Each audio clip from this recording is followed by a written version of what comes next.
My name is David, and I need to tell you something I should have realized 40 years ago. I built a company worth $200 million. I had the corner office, the private jet, the house on the beach. People called me a success story. Business magazines wrote about me. Young entrepreneurs wanted to know my secrets. But here's what nobody knew. While I was building that empire, I was destroying the only things that actually mattered. And by the time I figured it out, it was too late to fix most of it. I'm 76 years old now. My company's gone, sold it years ago. The money's still here, but honestly, I'd trade every penny of it to go back and do things differently. And no matter your age, if you're grinding away telling yourself just a few more years, I need you to hear this story because I was you.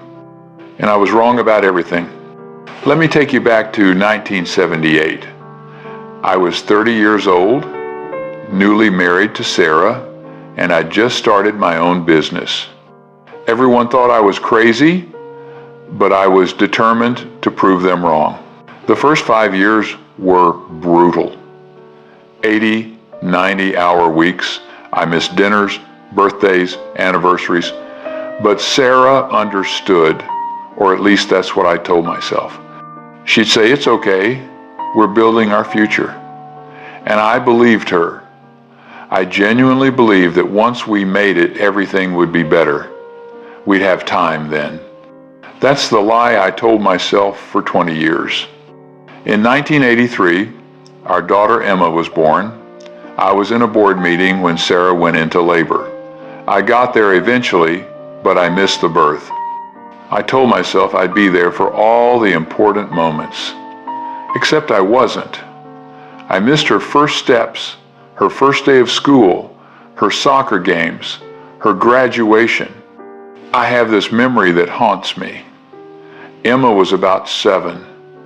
She came into my office with a drawing she had made of our family. She was so excited, but I was on a conference call. I held up one finger, just a minute. She stood there for maybe 30 seconds, then walked away. Years later, I found that drawing.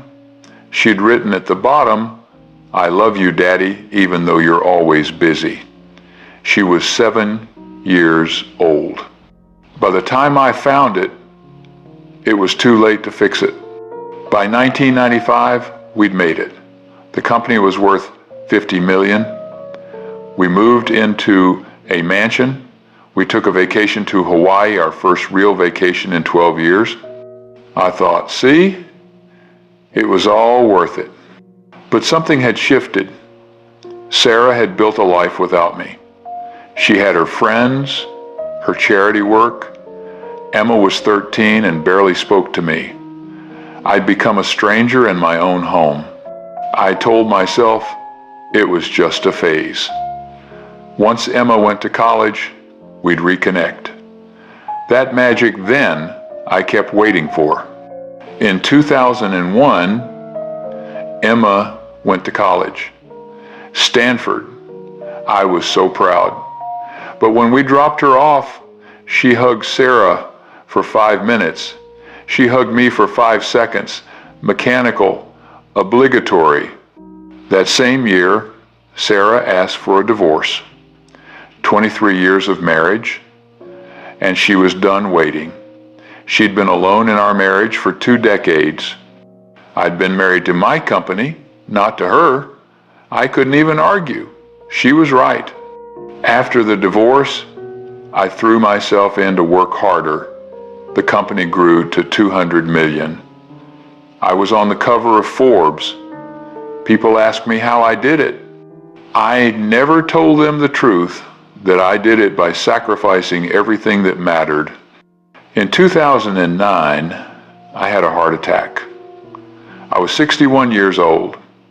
I was in my office, working late as always, when my chest started hurting. I drove myself to the hospital. There was nobody to call. Sarah had remarried. Emma lived in New York.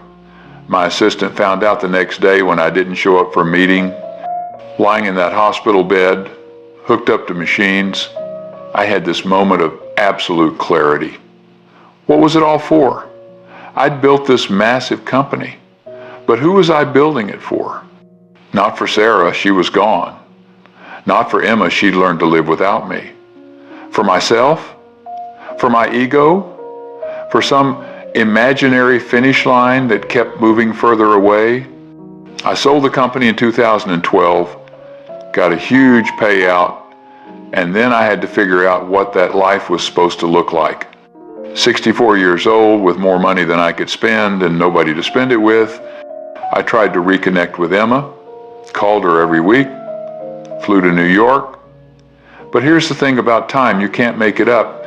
You can't go back and attend those soccer games. Once that time is gone, it's gone forever. Emma's civil to me now. We have lunch sometimes, we talk on the phone, but we don't have what other fathers and daughters have. We don't have inside jokes or shared memories. We're cordial, pleasant, but we're not close, and that's on me. She got married 3 years ago. She asked me to walk her down the aisle, and I did. But when she gave her speech at the reception, she talked about her mom, about how Sarah had been there for everything, how Sarah had taught her to be strong, how Sarah had shown her what it meant to be a good person. She thanked me for coming. That was it. She thanked me for showing up to her wedding, like I was a guest, not her father. That night, back in my hotel room, I cried for the first time in decades because I'd missed it all. The moments that actually mattered. I'd been so busy building something I thought was important that I'd missed watching my daughter grow up. I'd missed being part of her life. And now I'm this elderly man she tolerates because I'm her father, not because she actually wants me in her life. Here's what took me 60 years to learn. Success means nothing if you're alone. Money means nothing if you have nobody to share it with. Achievements mean nothing if the people you love don't care. I see young men today making the same mistakes I made. I see them working 70, 80-hour weeks. I see them missing dinners with their kids because they have to finish one more report. I see them prioritizing their careers over their marriages. And they all say the same thing I said, just a few more years, once I make partner, once I hit this number, once I achieve this goal, then I'll focus on family. But it never happens. Because there's always another goal, always another promotion, always another deal. The finish line keeps moving. And meanwhile, your kids grow up. Your marriage falls apart, and you wake up one day as an old man with a bank account full of money and a heart full of regrets. If I could go back and talk to my 30-year-old self, here's what I'd say. Your company will survive if you leave at 5 o'clock. That meeting can wait until Monday. That email can be answered tomorrow, but your daughter's childhood won't wait. Her soccer game is today, her school play is tonight, and once those moments pass, they're gone forever. Work will always be there. There will always be another deal, another project, another crisis that feels urgent. But your kids won't always be kids. Your wife won't always wait. Your parents won't always be here. The people you love, they're on a timer, and you don't know when that timer runs out. I've got more money than I'll ever need. I've got investments and properties and a retirement fund that could support 10 people for a lifetime. But I'd trade it all, every single penny, for one more day with Emma when she was 7, for one more evening with Sarah before I pushed her away, for the chance to show up and be present instead of always being somewhere else. You know what's funny? Nobody at my company remembers me.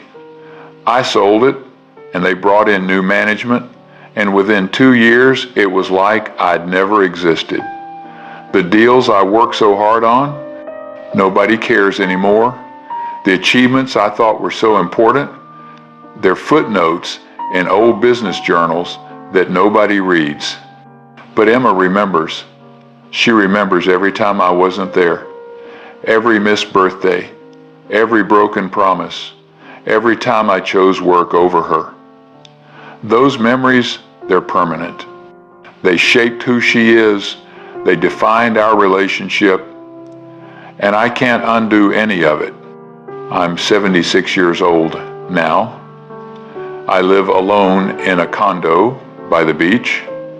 I've got more time than I know what to do with.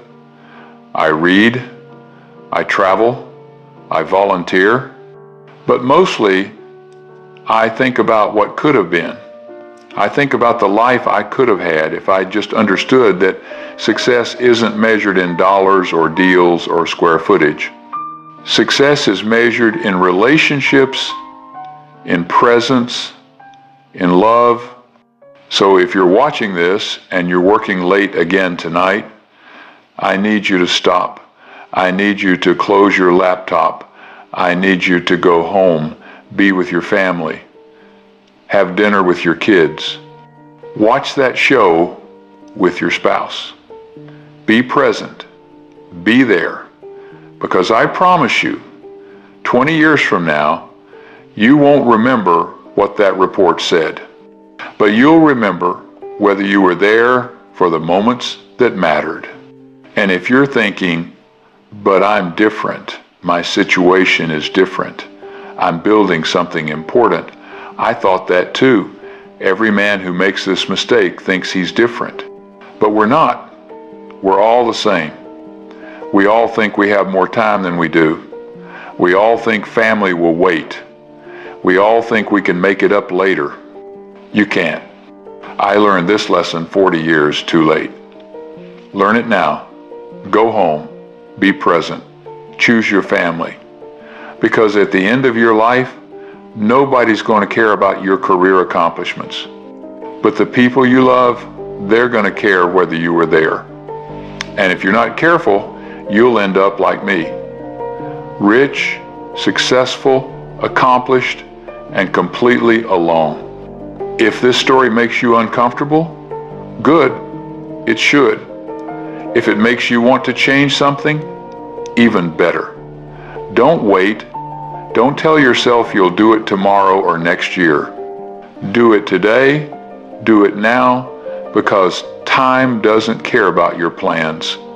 Time just keeps moving. And one day you'll run out of it.